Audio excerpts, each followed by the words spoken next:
Bem, olá pessoal. Bom, aqui é uma aulinha resumo antes de vocês fazerem o questionário de presença e a avaliação, tá? Lembrando que se vocês quiserem imprimir algum material, eu peço que vocês deixem para imprimir ou esses slides, né, que eu deixei para vocês, ou vocês podem imprimir aquele material de apoio, que são menos páginas, tá? Tudo que está aqui no slide está naquele material de apoio. Aquele livro que a instituição, que o colégio dá, né, são muitas folhas e tem muito conteúdo, tá? Aqui eu já separei certinho aquilo que eu quero passar para vocês, tá? Então, no módulo 1, a gente viu uns conceitos bem básicos da geografia, né? A gente viu a questão da orientação, questão dos mapas, né? E agora a gente começa a entrar justamente na descrição do planeta, que foi o que a gente viu na aula até agora, tá? Então, como a gente viu, né, a ideia de superfície terrestre é essa porção mais externa do nosso planeta. Não envolve somente a crosta, tá? Isso daqui é uma coisa importante. Quando a gente está falando de superfície, a gente está falando ali daquela união daquelas três esferas que a gente já viu, né? Que é a litosfera, a atmosfera a litosfera, a atmosfera e a hidrosfera, ou seja, a camada rochosa, a camada de ar e a camada de águas, tá? Então, isso a gente vai chamar de superfície, tá? Já no interior, as camadas do interior da Terra, a gente vai dividir em crosta, o manto e núcleo, tá? Então, a superfície, a gente já viu, né, resultante da interposição das três camadas, né, porção sólida, gasosa e líquida, e a união das três propicia a formação de vida, que a gente vai chamar de biosfera, tá? Seguindo ali, já as camadas do interior da Terra, elas são divididas em três, tá? A crosta, que é essa camada solidificada, depois tem um manto, que seria essa camada rochosa que está aquecida por causa do núcleo, né? Então essa rocha acaba se tornando num formato viscoso ou semilíquido, vamos dizer assim, né, que é chamado de manto. Eventualmente esse manto sai para fora, né, com as erupções vulcânicas. Aí quando ele sai para fora a gente chama de magma, né. E o interior dela, que é o núcleo, ele é feito de metais pesados e ele é extremamente quente, tá? Então essas três camadas: núcleo, manto e crosta. Se vocês consultarem outros livros, talvez tenha outras subdivisões, né? Tem o núcleo interno, núcleo externo, manto inferior, manto superior, tá? Aqui a gente vai trabalhar só com essas três ideias, tá? Três camadas. A crosta terrestre, que seria essa rocha que ela está mais aparente, né? E justamente como ela está mais para fora, ela se solidificou.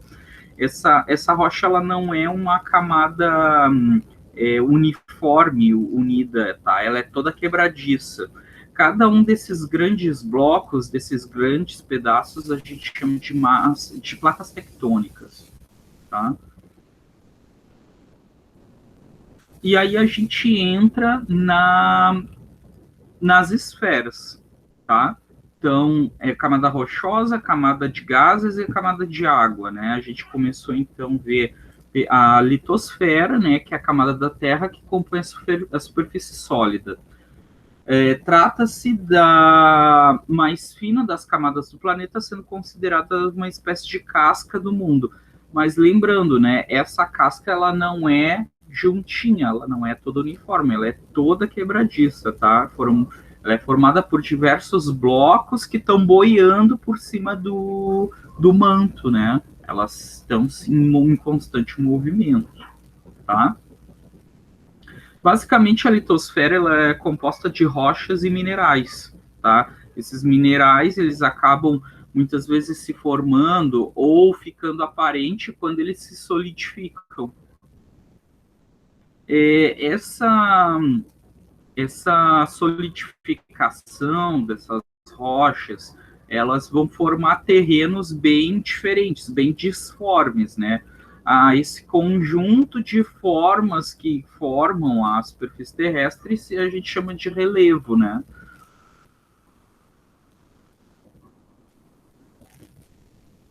E, dependendo do formato desse terreno, esse relevo vai ganhar um nome diferente, né? Aqui a imagem nos mostra bem. Eu acabei aqui sobrecarregando no slide, mas é que eu não queria colocar tantas figuras para vocês, tá? Mas a gente tem basicamente 4 formações de relevo. Tem muito mais, tá? Como a gente tem um tempo curto, eu coloquei as 4 principais, mas tem bastante formação de relevo, tá? A ideia de montanha, né? Que é uma formação abrupta, né? Como está aqui na imagem, que se sobressalta em relação ao, ao demais terreno do entorno dela. Depois vai ter um planalto, que vai ser uma região alta e plana, né? A gente vê aqui, não sei se vocês conseguem ver o cursor, mas aqui, né?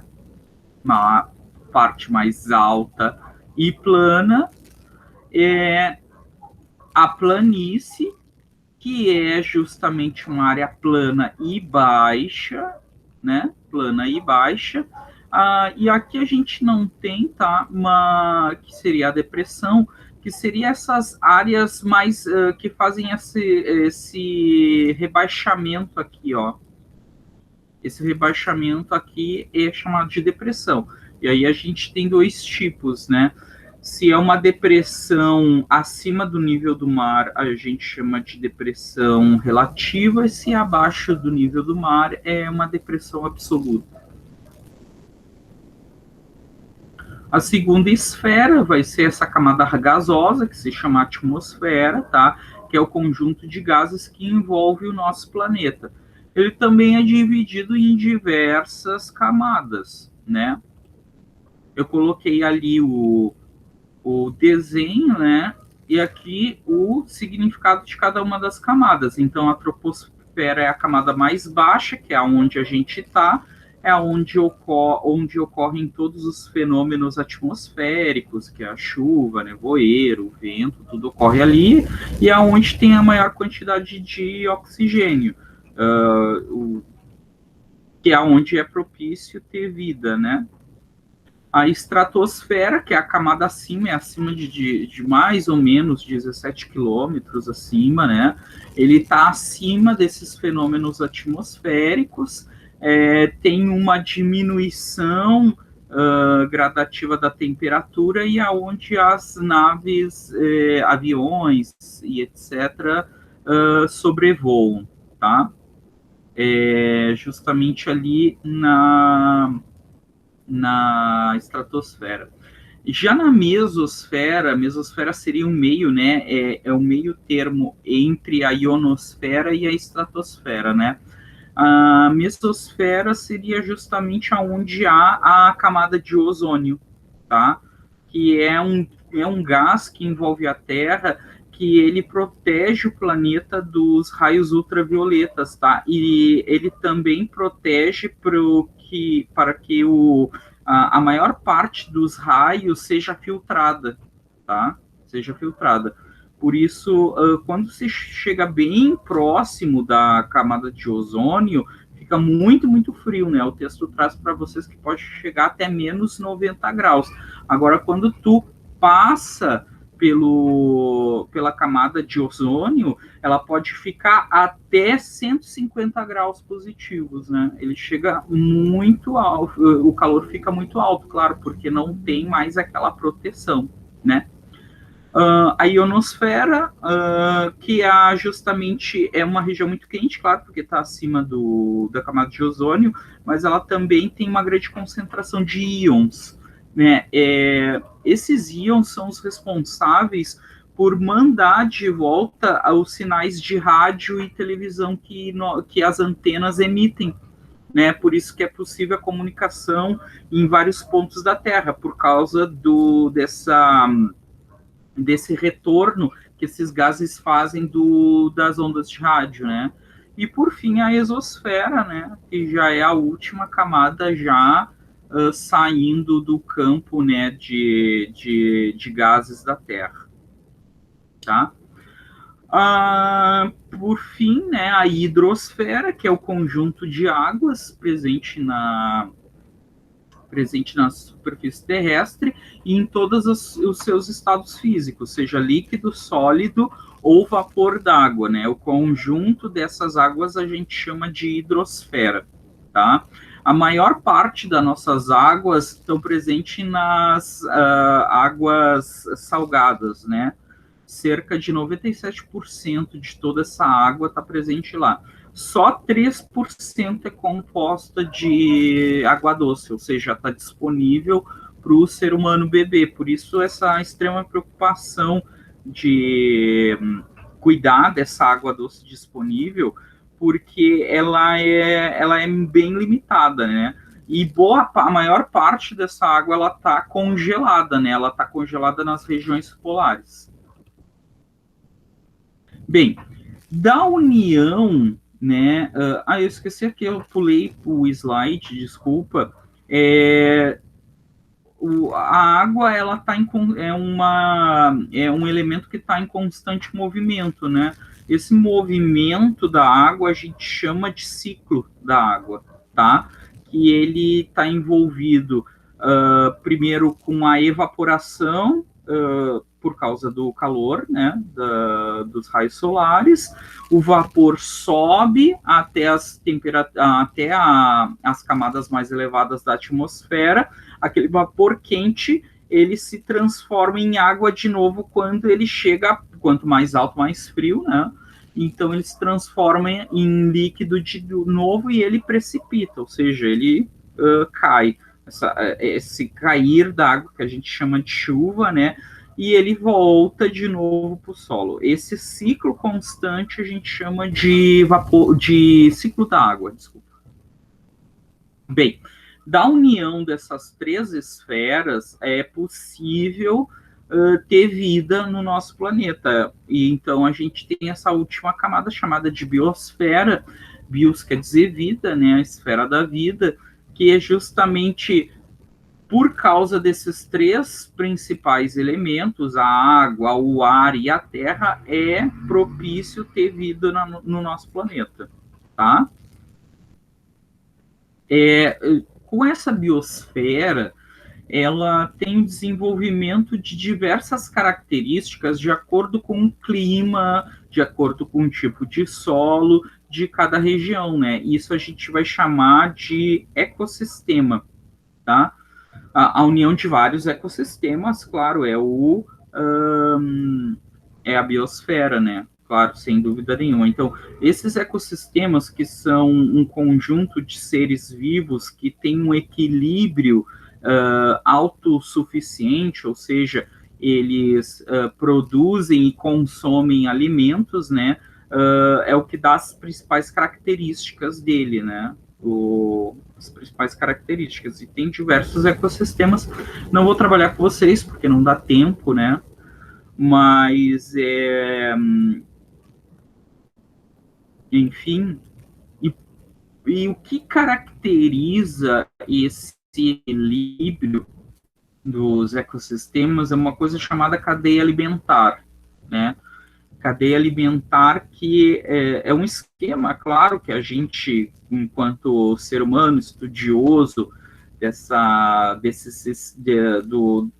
da paisagem natural, cria para explicar por que existe esse equilíbrio, né? Por que existe esse equilíbrio? Então, vai ter a separação em três seres, né? Os produtores, os consumidores e os decompositores. Os seres produtores são aqueles que produzem o seu próprio alimento a partir do solo e da luz solar. Eles não necessitam consumir outro ser para sobreviver, tá? Diferentemente dos consumidores. Os seres consumidores, eles não produzem um alimento a partir deles próprios. Para sobreviver, eles necessitam consumir um ser, tá? Aí a gente tem um consumidor primário, né, que são aqueles que se consomem os seres produtores, né? No esquema que eu mostrei para vocês, por exemplo, o gafanhoto, né? Que ele vai se alimentar de plantas, ou seja, ele se alimenta de um ser produtor, tá? O ser consumidor secundário é aquele que ele vai se alimentar de um outro ser, tá? No caso, no esquema que eu coloquei para vocês, o sapo que se alimenta do gafanhoto, tá? No caso, o primário se alimenta de um ser consumidor e o consumidor, desculpa, de um ser produtor, e o consumidor secundário se alimenta de um outro ser.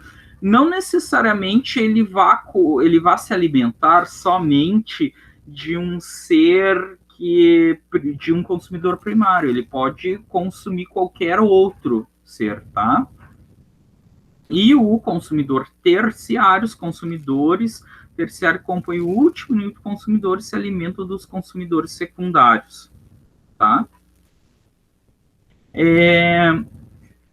Esses terciários aqui seria o topo da cadeia alimentar, tá? Seria o topo da cadeia alimentar. A gente pode nos colocar, tá? Nos colocar nesse topo, nós enquanto seres humanos. Mas a gente, além de consumir esses seres secundários, primários, a gente também consome produtores, né? Seres produtores. O ser humano, ele é onívoro, né? Ele come tanto seres herbáceos, né? Plantas, quanto outros animais, tá? E, por fim, temos os seres decompositores, né? Os decompositores são aqueles que se alimentam de corpos mortos, né? Aqueles que, a partir do fim da morte, né? Pela morte do corpo, eles passam a se alimentar daquele corpo morto. E aí a gente tem fungos e bactérias, tá? Bom, gente, o resumo da aula é isso. Eu desejo para vocês aí uma boa avaliação ali para vocês, tá? Gostaria de enfatizar a questão se vocês tiverem que imprimir algum material, ou deixe para imprimir aquele material de apoio, e se vocês, ou os slides, tá? Eu prefiro que vocês não imprimam o material da escola, porque ele é muito longo, tem muitas páginas, tá, pessoal? Então, um abraço aí para vocês.